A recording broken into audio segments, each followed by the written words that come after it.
Bonjour Christophe Dubois, vous êtes journaliste à 7 à 8, le magazine à succès sur TF1. Il y a une quinzaine d'années, vous avez publié avec Christophe Deloire, le patron de Reporters sans frontières, un livre qui avait fait un carton qui s'appelait Sexus Politicus. Et là, vous revenez avec Marie-Christine Tabé, l'une des patronnes de la rédaction du Parisien, avec Sexus Diabolicus, publié chez Albin Michel. Qu'est-ce qui a changé depuis 15 ans entre le sexe et la politique? Cette relation parfois venimeuse, aujourd'hui, n'est plus la même. Alors, tout a changé et rien n'a changé.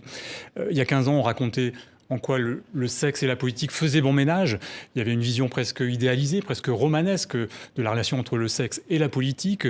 Aujourd'hui, on n'est plus du tout sur ce registre-là. On est passé de la séduction à la prédation. Oui, c'est-à-dire qu'au fond, MeToo est passé par là. Vous racontez ce mouvement qui a finalement bouleversé dans les partis politiques. Alors, tout est parti effectivement de MeToo en 2017, qui vient d'abord impacter le monde du cinéma, le monde de la culture, le monde de l'entreprise, et assez tardivement le monde de la politique. Assez tardivement parce que c'est plus dur pour une femme, puisque c'est ça le sujet, c'est la libération de la parole des femmes. C'est plus dur de parler au sein d'un parti politique parce qu'il y a la peur d'entacher le parti, d'entacher la réputation du parti, et pour certaines femmes de briser leur carrière. Oui, alors il y a l'affaire Denis Baupin qui va, j'allais presque dire, donner le là pour tout ce qui va suivre derrière. Alors, l'affaire Denis Baupin, effectivement, elle est un élément charnière, un élément déclencheur, puisque c'est la première fois qu'un homme politique relativement important, il a été vice-président de l'Assemblée nationale au sein des Verts, est mis en cause publiquement par un certain nombre de militantes, dont Sandrine Rousseau, qui est devenue aujourd'hui un peu l'égérie de ce mouvement féministe, militant, très actif. Et il a été non poursuivi, parce qu'on a considéré que les faits qui étaient dénoncés étaient prescrits. Il a intenté un procès en diffamation, s'estimant sali, et ce procès s'est retourné contre lui puisque tous les témoignages ont été retenus par le tribunal et finalement il a été débouté de son action. Oui, vous racontez un certain nombre d'affaires. Évidemment, vous parlez notamment, alors Sandrine Rousseau. Finalement, il y a de nouvelles militantes des mouvements une nouvelle forme finalement de féminisme qui prennent la relève aujourd'hui.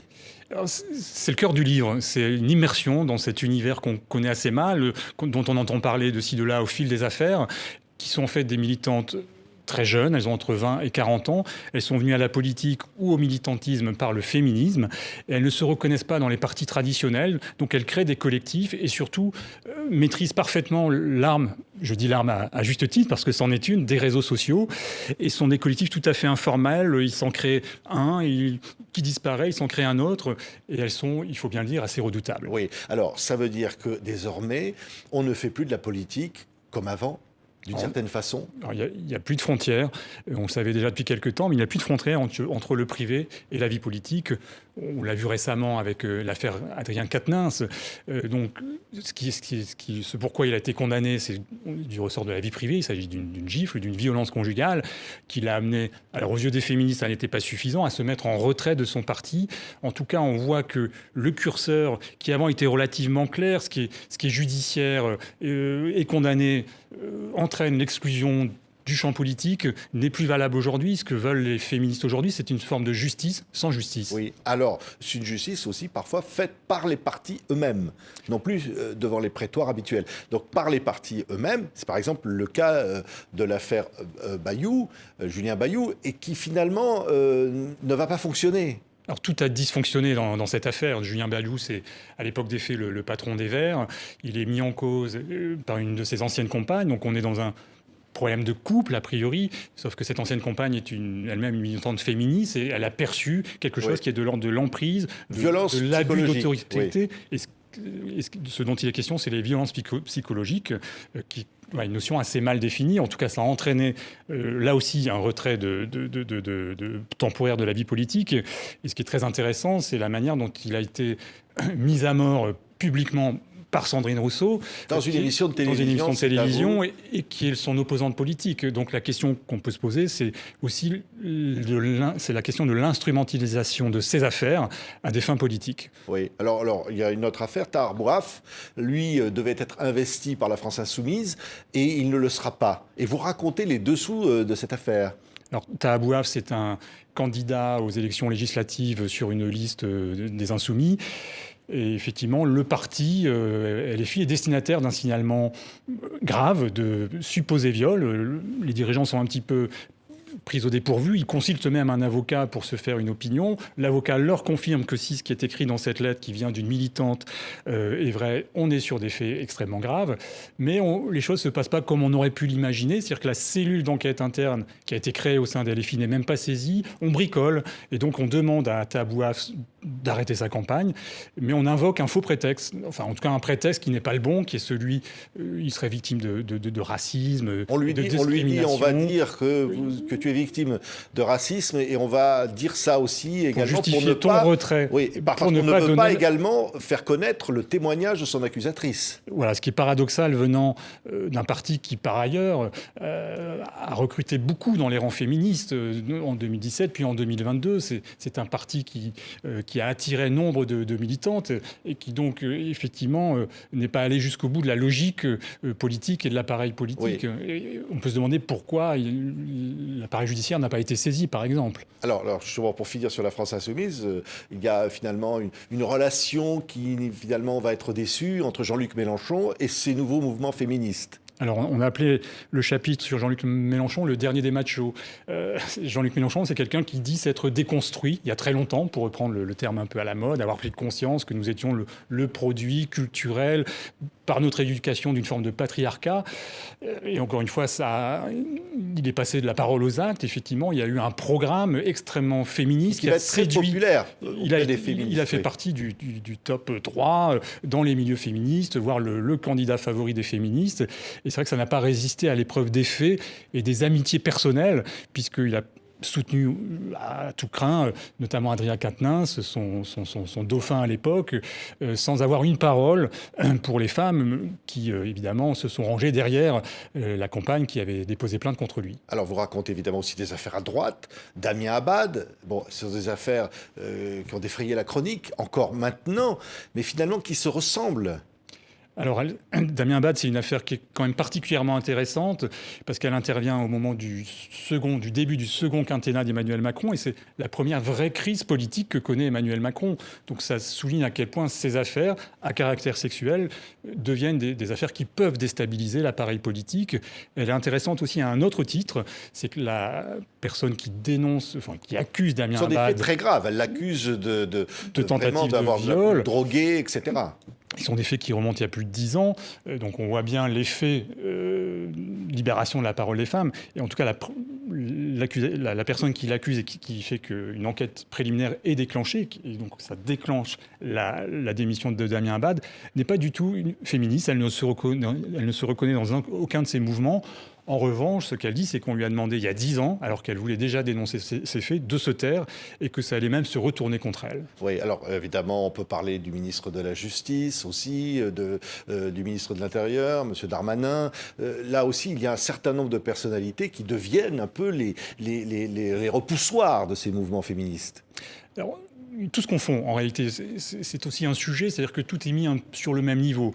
De l'agissement sexiste, les accusations de viol, tout ça se mélange un peu. Et c'est ce qu'on peut reprocher à ces mouvements, c'est de mettre un peu tout sur le même niveau.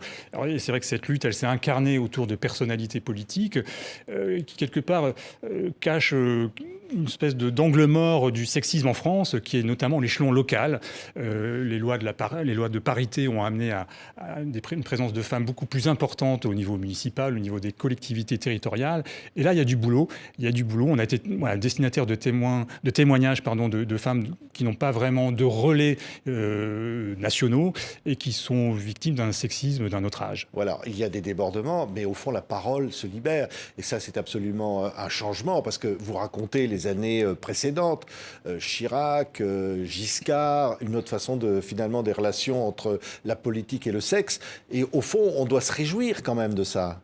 Alors, la libération de la parole de femmes qui, jusqu'à présent, se taisaient et n'osaient pas dénoncer des faits graves, je pense que tout le monde est d'accord pour dire que c'est tout à fait salutaire. La question est de savoir où mettons le curseur. C'est-à-dire que là où la frontière était, c'est judiciaire ou pas judiciaire, n'est plus là, n'existe plus aujourd'hui. On est passé du judiciaire à l'éthique. Et donc là, on voit bien le champ que ça ouvre. Qu'est-ce qui est éthique, qu'est-ce qui ne l'est pas, qu'est-ce qui est moral, qu'est-ce qui ne l'est pas. Par exemple, accuser Julien Bayou d'être un séducteur invétéré et d'aimer trop les femmes, par exemple, ça peut être un jugement moral. Alors, le sujet n'est pas la séduction en soi. On peut espérer que la séduction existe encore, y compris dans le milieu politique.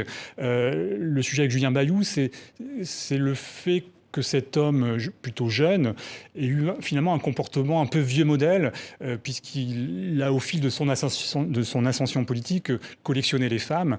Et le sentiment qu'ont les féministes, c'est qu'il était en abus de position dominante et qu'au fil de ses relations, il a construit quelque chose qui est assez toxique, de l'ordre de l'emprise. Oui, alors tout ça évidemment est absolument passionnant, Sexus Diabolicus. Vers quoi on va au fond? Parce que là, on a l'impression qu'il y a un mouvement qui n'est pas terminé. Est-ce qu'on va vers une sorte de... On ne pourra plus finalement être comme on était auparavant. Pour faire de la politique, il faudra faire, peut-être pour les hommes politiques de demain, extrêmement attention, peut-être une sorte de pudibonderie, peut-être qui peut-être serait un danger. On a commencé cette émission en disant tout a changé, rien n'a changé. Le fait est que les comportements sexistes continuent. On raconte l'exemple d'une sénatrice qui n'est pas féministe, qui d'ailleurs veut se faire appeler Madame le sénateur. On ne l'a pas souligné, mais il n'y a pas un féminisme, il y en a plein finalement. Et cette sénatrice, Madame le sénateur, comme elle veut se faire appeler, a été agressée dans un ascenseur par un sénateur qu'elle n'a pas voulu, qu'elle n'a pas osé dénoncer, parce qu'elle n'en avait pas parlé à son mari. Donc on voit bien à quel point finalement cette révolution reste à faire. Oui, alors il y a des affaires qui vont quand même devant la justice. La fille de Éric Besson, ancien ministre, qui accuse Pierre Joxe d'attouchement pendant une séance d'opéra, ça va finir quand même devant les tribunaux. Il y a quand même aussi des jugements qui vont devant les tribunaux. Alors là, en l'occurrence, parce que les faits sont prescrits, ça s'est terminé devant un tribunal pour des faits de diffamation, qui ont été intentés d'ailleurs par Pierre Joxe, qui a estimé que ces accusations étaient infondées, que ça salissait son image. Et au bout de la chaîne judiciaire, cette poursuite a été rejetée. Et elle est très intéressante, comme dans une autre affaire, qui est l'affaire Balance ton port, qui concerne Éric Brion, qui était le patron d'une chaîne de télévision qui s'appelle Equidia, et qui a fait l'objet d'une campagne sur Twitter suite à une phrase qu'il aurait prononcée il y a 7-8 ans à une journaliste. Et sont deux affaires qui ont abouti à deux décisions tout à fait cohérentes et enfin, en tout cas identiques. La justice a considéré que même si effectivement on considérait que ce qui était dénoncé était un peu approximatif, la libération de la parole des femmes justifiait finalement que l'on soit un petit peu à côté de la vérité. Et donc on a fait valoir que dans l'équilibre entre la libération de la parole et la liberté d'expression, le balancier devait plutôt aller par là que la protection qui reste pour autant nécessaire de la probité et de la réputation de ces hommes. Ça veut dire, au fond, ce que vous dites, c'est que la justice qui a été contournée par cette libération de la parole, qui a estimé peut-être à tort qu'à un moment donné, la justice ne rendait pas la justice et qu'il fallait faire la justice autrement, en allant peut-être dénoncer sur les réseaux sociaux, et qu'au fond, la justice essaye de rattraper son retard aujourd'hui par rapport à ce mouvement qui l'a dépassé, qui l'a contourné. C'est exactement ça. La justice a failli et nous avons interrogé un haut magistrat qui s'appelle François Molins, qui est le procureur général de la Cour de cassation, qui lui-même reconnaît que ce sont des affaires extrêmement dures à mener, notamment les affaires de violences sexuelles. On sait que moins de 1% des hommes poursuivis pour des viols sont effectivement condamnés devant une cour d'assises.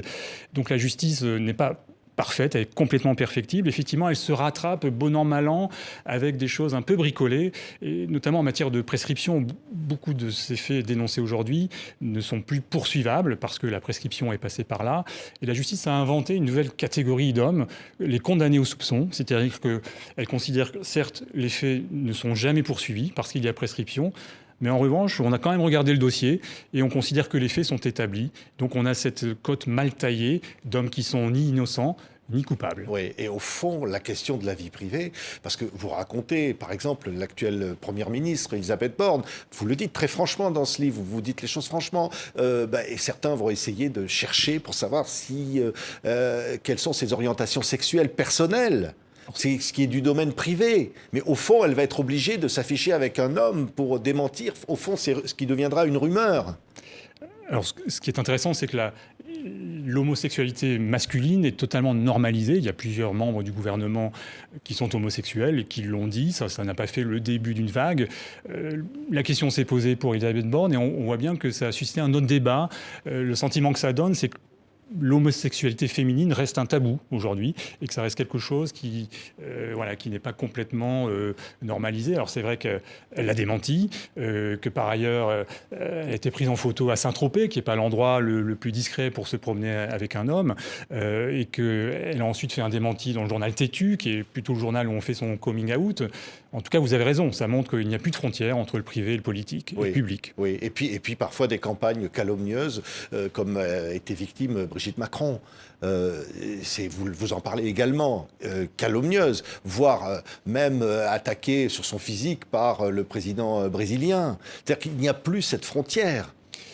En ce qui concerne le couple Macron, c'est intéressant parce que c'est un couple perçu comme atypique. C'est un président jeune qui vit avec une femme qui a plus de 20 ans de plus que lui. Et quelque part, il n'est pas dans le modèle des couples présidentiels qui ont existé auparavant. Et vraisemblablement, ça a suscité d'abord des rumeurs d'homosexualité sur Emmanuel Macron, qu'il s'est senti obligé de démentir. Puis, effectivement, c'est les rumeurs dont vous parlez sur Brigitte Macron. Donc, on a eu le sentiment qu'il fallait combler le vide, combler l'inconnu par des éléments de cette nature. Oui. Non, mais quand je pense, Brigitte Macron est victime d'attaques. Je disais le président brésilien qui l'attaque sur son physique. Ce qui s'était jamais vu. C'est jamais vu. C'était l'objet d'un incident diplomatique. Effectivement, ça ne s'était jamais vu. C'était la première fois. Les relations ont été très tendues jusqu'au changement de président brésilien. On raconte cette anecdote au moment des funérailles de la reine en Angleterre. Il se trouve que l'ordre alphabétique fait que le couple Macron s'est retrouvé dans le même bus que le couple Bolsonaro et que l'échange de poignées de main a été extrêmement glacial. Oui, et alors vous revenez sur l'histoire. Jacques Chirac, par exemple, dont les frasques, entre guillemets, étaient connues, sont encore commentées. Vous dites qu'il avait pratiquement une ligne directe avec une maîtresse. Mais au fond, on se dit, tout ça est connu quand même. Tout ça est scruté. Il l'était déjà avant. Alors, en ce qui concerne Jacques Chirac, il a eu effectivement une relation avec une journaliste du Figaro qui a longtemps été secrète. Ce qui est intéressant, c'est que Marie-France Garot, qui était l'une des conseillères de Jacques Chirac, est intervenue à un moment donné, puisque Jacques Chirac était en couple avec Bernadette, et qu'il y avait évidemment cette relation qui s'était installée, et qu'à l'époque, on est dans les années 70, on considérait qu'un homme politique qui avait des prétentions présidentielles ne pouvait pas être candidat en étant divorcé. Et donc, elle lui a demandé de cesser cette relation et également à la journaliste en question. Donc, il a coupé la ligne directe. La ligne a été coupée. Il avait fait installer pour être en relation avec elle. Exactement. Oui, et c'était pas son choix. Oui, et c'était pas son choix. Donc, finalement, la politique, là, passe par-dessus la vie privée. Alors, il y a évidemment... C'était une autre époque. Oui, c'est une autre époque. Mais le plus près de nous, vous racontez évidemment Cécilia, vous racontez avec Nicolas Sarkozy. Et puis, évidemment, François Hollande avec sa relation avec Julie Gaillet. Au fond, on est rentré dans quelque chose d'autre, là, une ère nouvelle. Alors avec ces présidents-là, on est rentré dans l'ère de la pipolisation et dans l'ère du retour de bâton, à force de mettre en avant et de mettre en scène sa vie privée. Et ça a été le cas beaucoup pour Nicolas Sarkozy. Effectivement, ça suscite une curiosité et ça mérite, je ne sais pas si ça le mérite, mais en tout cas, les journalistes ont eu la curiosité de vérifier ce qu'il y avait derrière le papier glacé. Et ce n'était pas toujours ce qui nous était présenté en une des journaux. Oui, mais déjà du temps de Valéry Giscard d'Estaing, il y avait des accidents avec la voiture du laitier. C'est ça. À 6 h du matin, Valéry Giscard d'Estaing a eu un accident. Il n'était pas en compagnie de son épouse. Oui, mais les hommes politiques, et Michel Cotta, qui à l'époque était journaliste très en vue, savait combien la relation entre des femmes journalistes et des hommes politiques pouvait parfois être à la limite. Il fallait évidemment ne pas franchir des lignes rouges. Oui, et c'était parfaitement admis et assumé. Ce qui n'est plus le cas aujourd'hui d'ailleurs. On voit bien que les relations entre les femmes journalistes et les hommes politiques sont maintenant scrutées de beaucoup plus près. L'une d'entre elles a dû démissionner ou abandonner un éditorial parce qu'on lui a reproché sa liaison avec un homme politique. Donc là aussi, on voit que les temps ont changé, qu'on veut des séparations plus nettes et plus tranchées entre les deux univers. Il n'y aura plus d'hommes politiques qui diront à des femmes journalistes « Je te donne une info contre un cocktail ». Alors c'était une info contre un apéro. Oui. Ça concerne Gérald Darmanin qui a fait l'objet d'une tribune en 2015 signée par des journalistes politiques qui, à travers cette tribune, voulaient dénoncer le sexisme dont elles s'estiment être victimes dans l'exercice de leur métier. Merci beaucoup, Christophe Dubois. Ça s'appelle Sexus Diabolicus, publié chez Albin Michel. C'est plein de révélations. Et en tous les cas, l'ensemble de ces affaires, on en a évoqué quelques-unes, mais il y en a encore beaucoup d'autres dans ce livre, donne un aperçu, j'allais dire, presque global de cette espèce de révolution qui est en train de se passer et qui est absolument fascinante. Merci beaucoup, Christophe Dubois, d'avoir été notre invité. Merci.